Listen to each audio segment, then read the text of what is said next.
Frères et sœurs, la première grâce qu'il nous faut demander et recevoir aujourd'hui, me semble, c'est une grâce de maturité à l'école de Saint-Pierre, qui depuis 40 jours a été gratifié de plusieurs apparitions de Jésus ressuscité et qui petit à petit habite de plus en plus la charge qu'il a reçue d'être le chef des apôtres.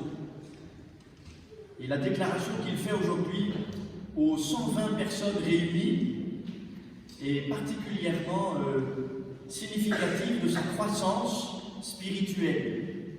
Lui qui avait renié 3 fois de suite Jésus dans la nuit du jeudi au vendredi saint, eh bien voilà que maintenant il est capable de comprendre ce qu'il s'est passé, d'en donner le sens profond à la lumière des Écritures. Frère, dit-il, il fallait que l'Écriture s'accomplisse. Et puis il parle de l'Esprit Saint qui d'avance avait annoncé la trahison de Judas et qui d'avance aussi avait préparé son remplacement.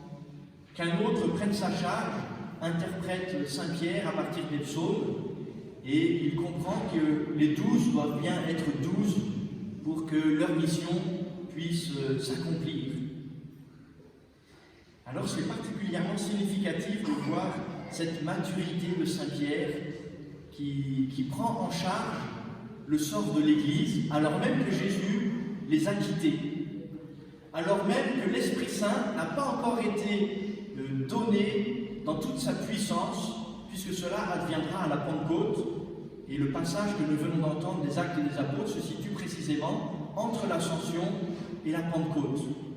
Autrement dit, l'Esprit Saint est quand même déjà à l'œuvre, bien entendu, et ça n'est pas pour rien que Saint Jean, dans son évangile, rapporte que le soir même de la résurrection, Jésus souffla sur ses apôtres et leur donna l'Esprit Saint avec le pouvoir de pardonner les péchés. La Pentecôte, en fait, si on y regarde bien, et d'ailleurs cela s'enracine dans la manière juive de célébrer la Pentecôte, qui est une fête juive, comme vous le savez, qui rappelle le don de la loi à Moïse sur le mont Sinaï. Eh bien, cette fête prenait 50 jours. Ça commençait le soir de la Pâque, où les Hébreux faisaient mémoire de la sortie d'Égypte, et ça s'achevait au bout de 7 semaines, donc le jour d'après le 49e, 50 jours, la Pentecôte. Et Jésus, le soir de sa résurrection, souffle sur ses apôtres, leur donne l'Esprit Saint, et à la Pentecôte, 50 jours après, il leur donnera d'une manière plus manifeste, plus puissante, plus entière. Mais l'Esprit Saint est déjà à l'œuvre, et Saint Pierre est déjà docile à son action. Et il prend le lead, on dirait aujourd'hui, du groupe des disciples. Et il leur dit, il fallait que l'Écriture s'accomplisse, il faut maintenant remplacer Judas. Et c'est beau, puisqu'il met tout le monde en prière, et ensuite il s'en remet à la providence de Dieu, avec ce tirage au sort assez surprenant qui va désigner Matthias.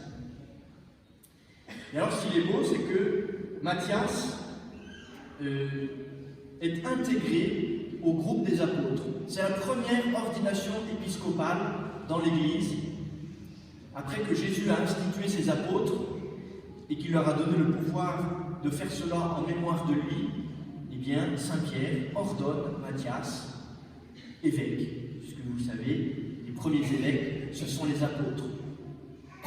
Alors nous assistons aujourd'hui à l'ordination épiscopale de Matthias, et d'ailleurs, si vous faites bien attention, mardi, ce sera le 14, ce sera le jour de la Saint-Matthias, et nous réentendrons ce texte.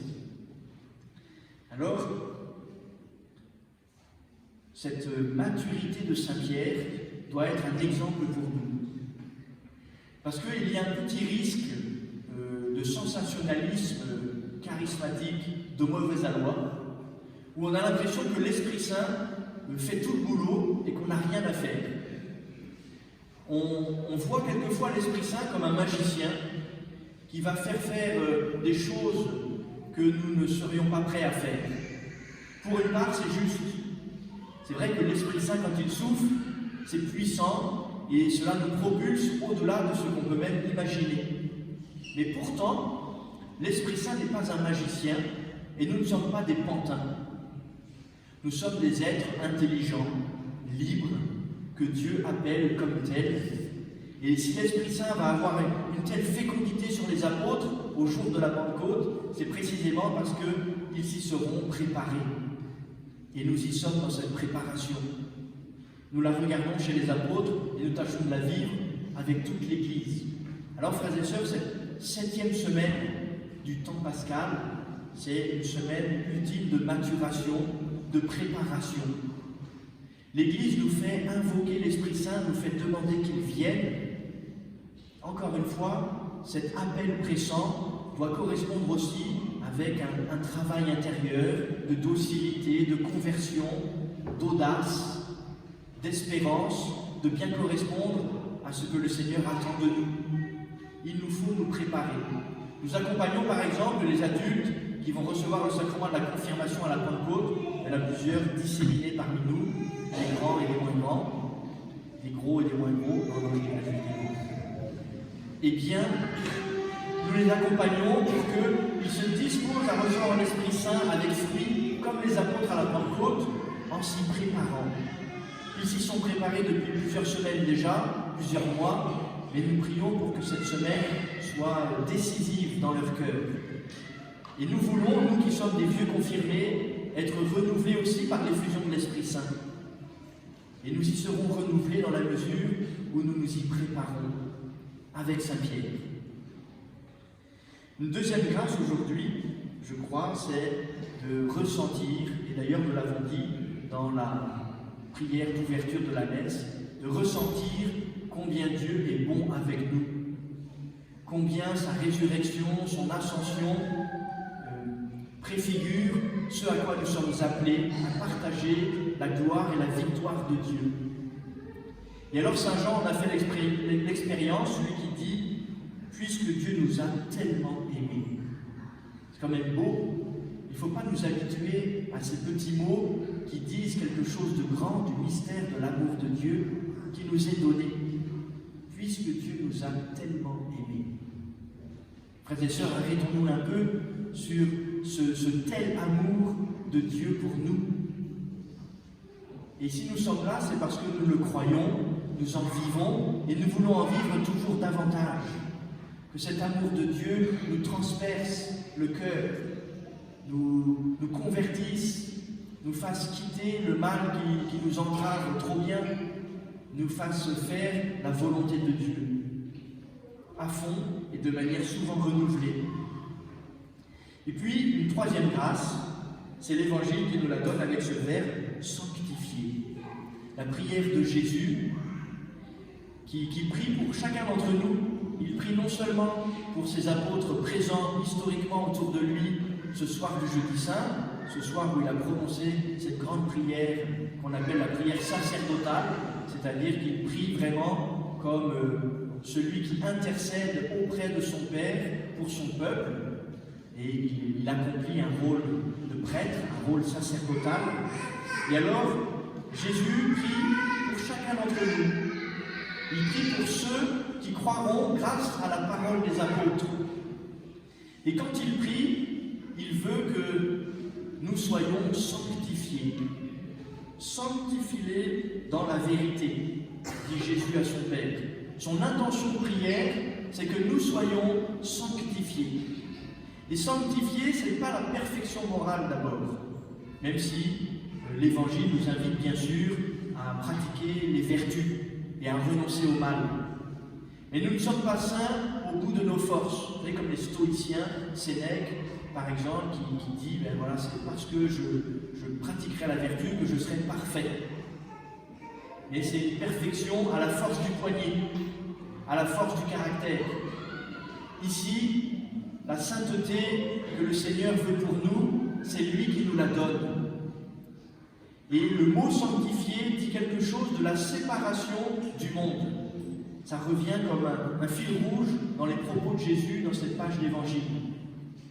Le monde ici, dans la bouche de Jésus, c'est le monde blessé par le péché, sous la domination du diable, qu'il appelle d'ailleurs le prince de ce monde. Et la prière de Jésus, c'est de nous retirer de cette mauvaise influence démoniaque et de nous incorporer à la vie même de la Sainte Trinité, de nous donner part à la nature divine, à la sainteté divine, à la béatitude divine. Alors, frères et sœurs, quand nous allons communier, par exemple, eh bien, nous allons comme activer, recevoir de la part de Jésus lui-même cette sainteté qui nous retire du monde blessé par le péché et qui nous introduit déjà dans la gloire du ciel. Alors, un dernier mot pour Jacqueline, avec sa belle couronne de première communiante, et Raymond, son blazer très classe, le Libanais élégant. Aujourd'hui, en recevant le corps du Christ, le sang du Christ, vous communiez à l'âme et à la divinité du Christ. Vous êtes sanctifiés. Vous grandissez non seulement en maturité comme Saint Pierre, mais vous allez carrément dans le ciel. Vous êtes sanctifiés. Frères et sœurs, qu'avec ces deux enfants, nous renouvelions nous aussi notre communion à Jésus et nous le laissons nous sanctifier.